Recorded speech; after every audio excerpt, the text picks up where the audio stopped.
विघ्नहर्ता श्री गणेश, श्री गणेश, श्री गणेश। आप स्वयं देख लीजिए स्वामी, कितनी असीम शक्ति प्रदान की है अपने भंडासुर को। देवी पार्वती नहीं ब्रह्मदेव, आज आप स्वामी के पक्ष पे कुछ नहीं कहेंगे। आप और स्वामी समय समय इन असुरों को वरदान प्रदान करते हैं, जिसके कारण हमें अवतार लेकर सृष्टि को इनके दुष्कर्मों से मुक्त कराना होता है। आज इसका उत्तर मुझे भोलेनाथ से ही चाहिए। शांत हो जाइए प्रिय। मैंने, ब्रह्मदेव ने, स्वयं आपने भी हमारे ही द्वारा निर्धारित नियमों के अनुसार इस कर्म प्रधान सृष्टि में कभी कभी ऐसे भक्तों को भी उनके कर्म का फल प्रदान किया है, जिन्होंने भविष्य में हमारे ही वरदानों का दुरुपयोग करने का संकेत दिया है। यही भंडासुर के साथ हुआ। पूर्व काल में वही तपस्या करने का सुफल तो उसने प्राप्त कर लिया, किंतु अब उसके भावी कर्म ही उसका आगे का भविष्य निर्धारित करेंगे। क्षमा कीजिए ना, मैं इस सत्य से परिचित हूँ, किंतु भंडासुर की शक्ति में इस अनियंत्रित वृद्धि को देखकर मैं विचलित हो उठी हूँ। माँ, भंडासुर को लेकर यदि कोई दोषी है तो वो मैं ही हूँ, क्योंकि मैंने ही उसे आकार दिया, जीवन दिया, और अब तो मुझे इस बात की चिंता है कि वो अन्य ब्रह्मांडों में भी अपनी सत्ता स्थापित करने जा रहा है। अर्थात वैसा हो रहा है जैसा ज्ञान मूर्ति प्रभु हैग्रीव ने कहा था। ऐसा ही होना था, क्योंकि यही माता पराशक्ति की लीला है।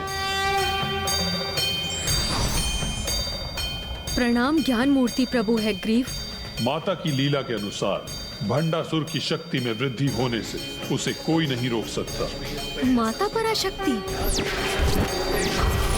किंतु ऐसा तभी होगा जब तक वो स्वयं कोई बड़ी भूल नहीं करता, क्योंकि जिस दिवस स्वयं उससे ऐसा कोई दोषपूर्ण आचरण हुआ तो उसके पतन का आरंभ हो जाएगा।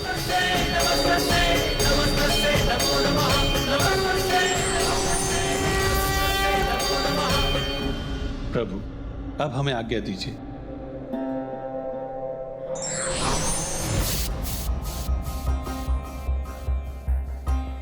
जिस दिवस स्वयं उससे ऐसा कोई दोषपूर्ण आचरण हुआ तो उसके पतन का आरंभ हो जाएगा। निश्चिंत रहो इंद्रदेव, जब तक आप मेरे अधीन हैं आपका स्वर्ग सुरक्षित है। मेरे भ्राताओं और मेरे पुत्रों, केवल एक स्वर्ग और एक इंद्र से मेरे राजसभा की शोभा नहीं बढ़ेगी, इसलिए विश्राम का समय नहीं है। तुम्हें तो सभी स्वर्गों से उनके इंद्रों को मेरे अधीन करना है। और ये स्वर्ग ही क्यों, ये ब्रह्मांड, और ये ब्रह्मांड ही क्यों, अनेकों ब्रह्मांडों में मेरे साम्राज्य का विस्तार करना होगा। मेरे साम्राज्य का विस्तार करना होगा।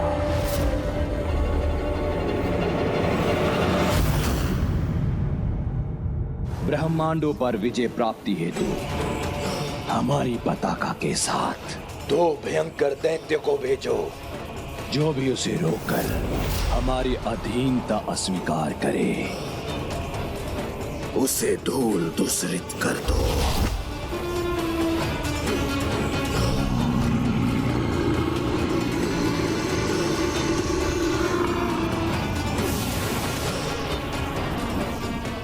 इन ब्रह्मांडों के त्रिदेव, यहाँ तक कि महादेव ही मेरे दैत्य को रोके तो उनसे भी युद्ध करना।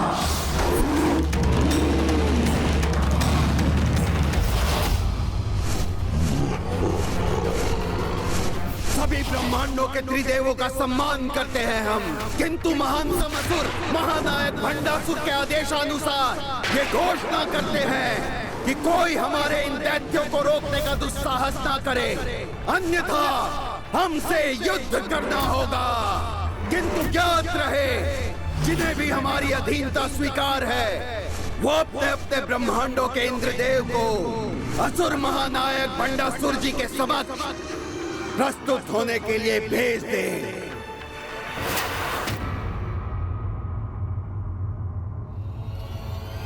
ये क्या, किसी भी ब्रह्मांड के त्रिमूर्ति भंडासुर के दैत्य को रोकने का प्रयास क्यों नहीं कर रहे? सभी ब्रह्मांडों के त्रिदेव हमारे महादेव द्वारा भंडासुर को दिए वरदान का सम्मान कर रहे हैं भैया। किसी भी ब्रह्मांड में किसी ने भी हमारे असुरों को रोकने का प्रयास नहीं किया।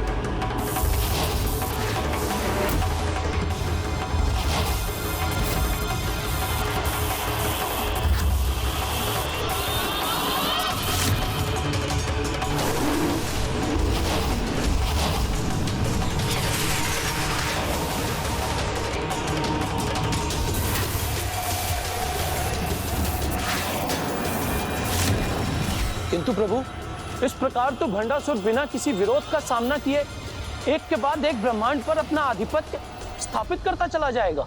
हाँ नंदी जी, भंडासुर की शक्ति में इसी प्रकार निरंतर वृद्धि होगी, क्योंकि अभी उसे रोकने के लिए कुछ नहीं किया जा सकता। किंतु जैसा प्रभु हैग्रीव ने कहा था, मात्र तभी तक जब तक उससे कोई दोषपूर्ण आचरण नहीं होता। असुर महानायक भंडासुर, अब आपको असुर महासभा को संबोधित कर सभी असुरों को उनके महान भविष्य के लिए प्रेरित करना चाहिए।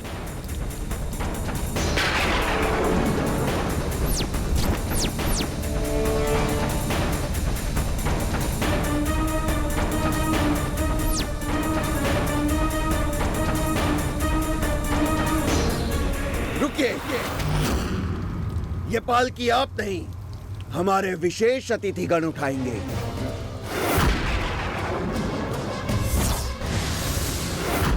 भ्राताश्री, ये भिन्न भिन्न ब्रह्मांडों के इंद्रदेव आज से आपके अधीन है और अब से यही इंद्रदेव आपका भार वहन करेंगे। ये जो भी हो रहा है सर्वथा अनुचित है, और हम आपके लिए प्रत्येक विजित ब्रह्मांड का एक प्रतीक भी लेकर आए हैं।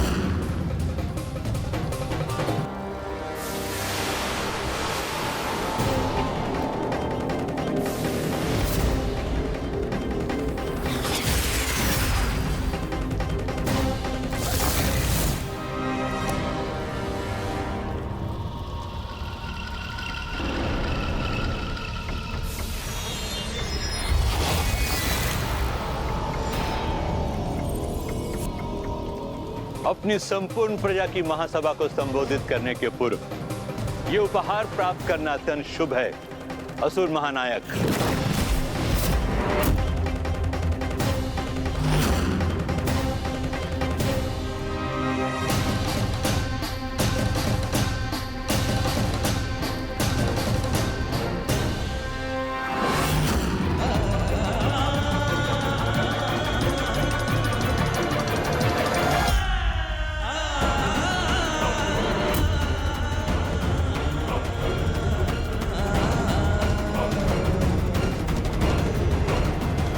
हमारे ब्रह्मांड के इंद्रदेव के साथ अन्य ब्रह्मांडों के देवराज भी ऐसे अपमानित हों, ये मैं सहन नहीं कर सकता। तुम चिंता मत करो अनुज गणेश, शीघ्र ही इससे कोई भूल अवश्य होगी, क्योंकि इतनी अपार शक्ति से तो किसी की भी सद्बुद्धि दुर्बुद्धि में परिवर्तित हो सकती है। फिर ये भंडासुर जैसा दुष्ट तो अवश्य ही कोई ऐसी आरंभिक भूल करेगा जिसके पश्चात ये अनेकों भूल करने पर विवश होकर अपने पतन की ओर अग्रसर अवश्य होगा।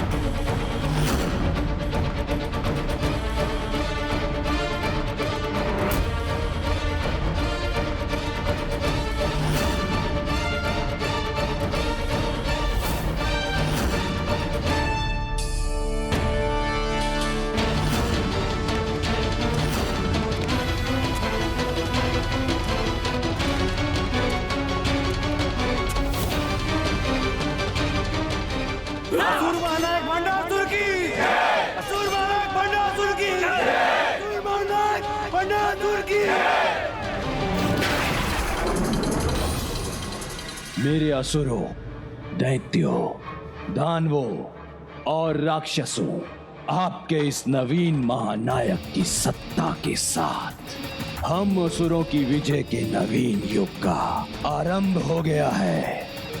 अब सर्वत्र फहराएगी हमारी विजय पताका। और गर्व की बात तो यह है कि असुरों का प्रभुत्व 10 ब्रह्मांडों में स्थापित हो चुका है।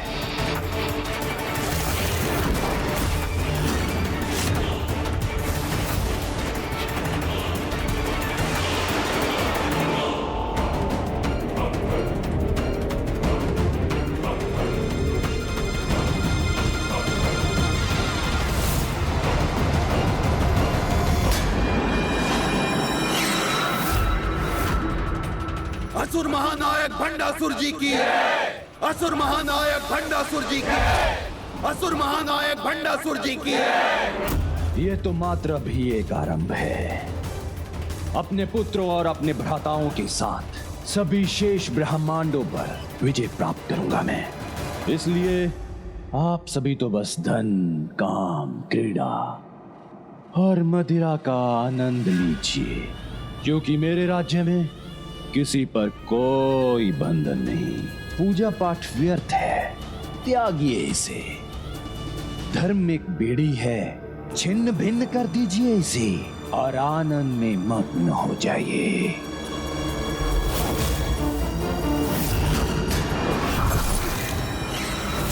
मोह से ही आनंद है।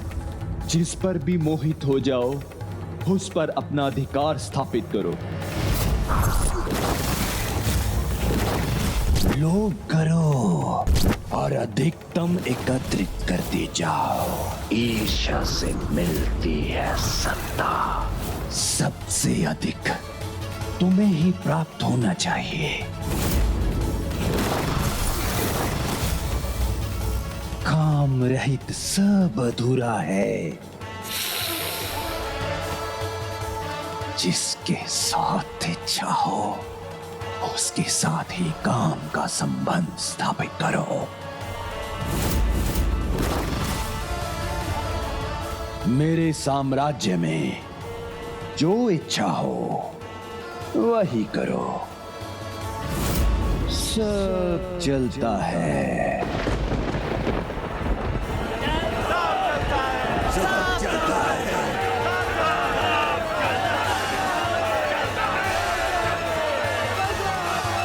यहाँ मेरा कार्य संपन्न हुआ।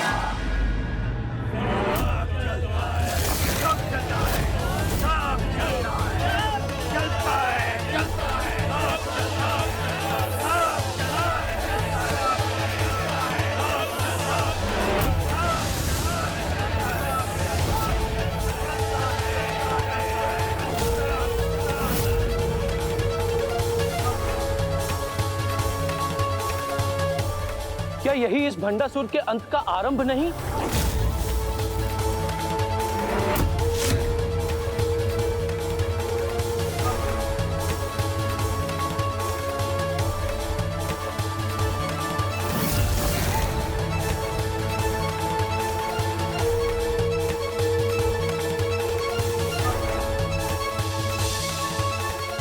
प्रणाम विघ्नहर्ता श्री गणेश जी।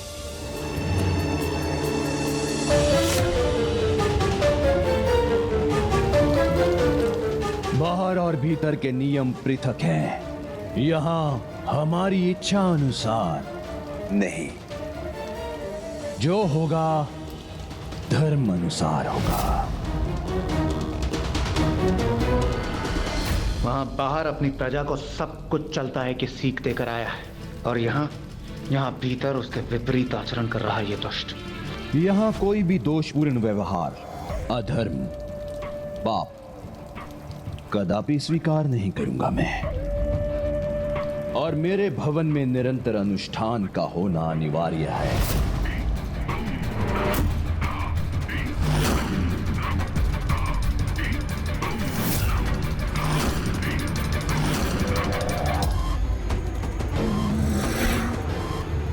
अचंभित हो गए क्या?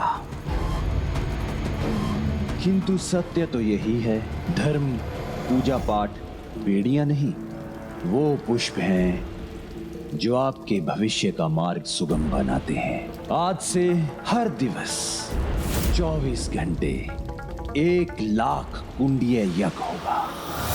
प्रतिदिन शिवलिंग का अभिषेक और गणेश जी की प्रतिमा का पूजन भी अवश्य होगा।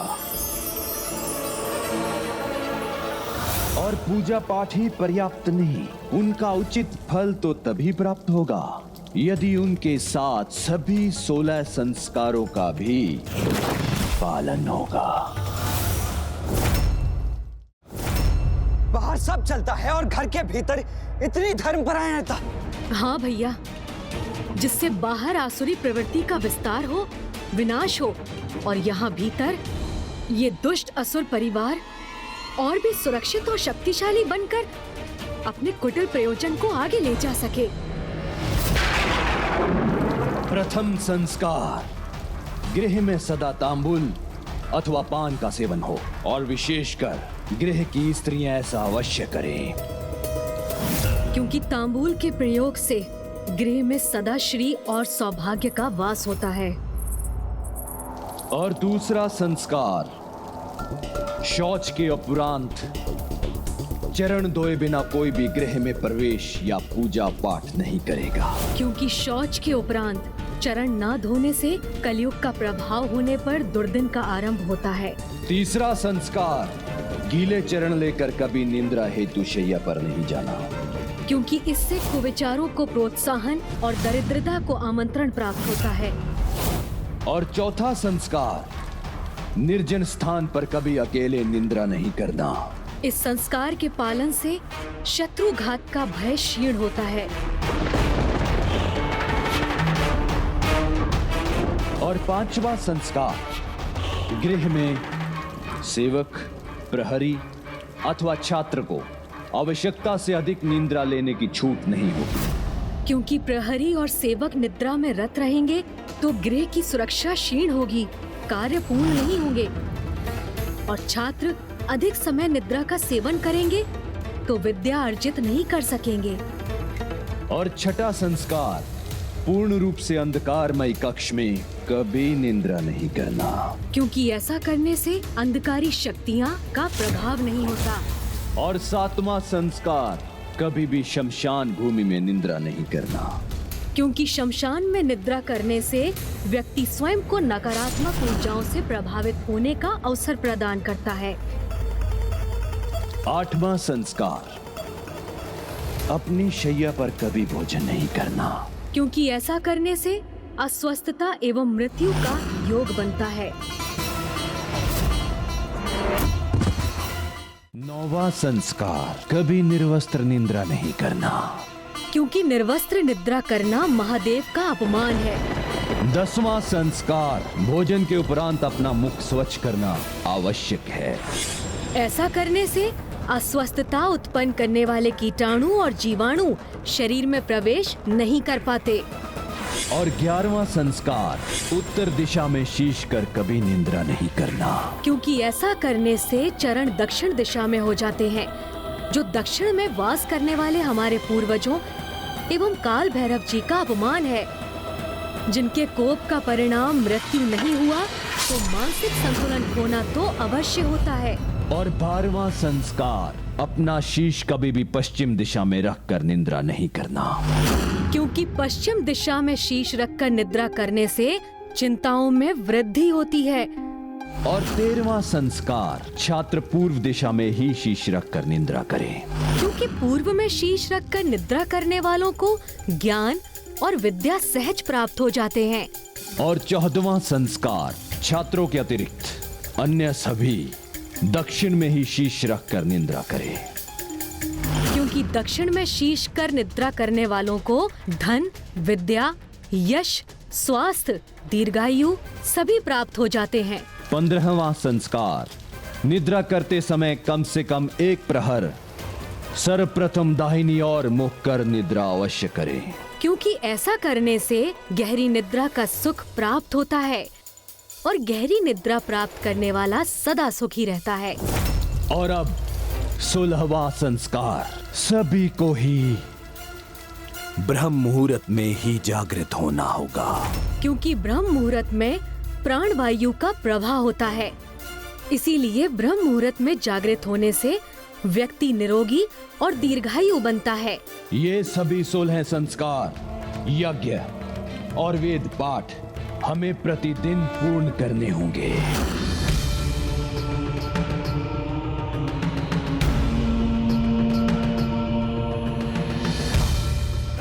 मुझे इसे धर्म पथ से भटकाने के लिए कोई उपाय तो सोचना ही होगा।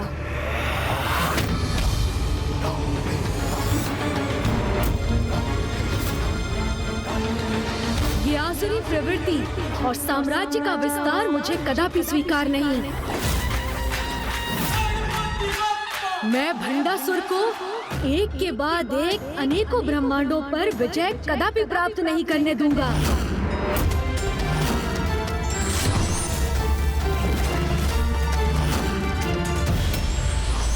जिस गृह में 16 संस्कारों का पालन होता है, प्रभु की कृपा से वहाँ सुख, समृद्धि एवं संपन्नता का सदैव वास होता है।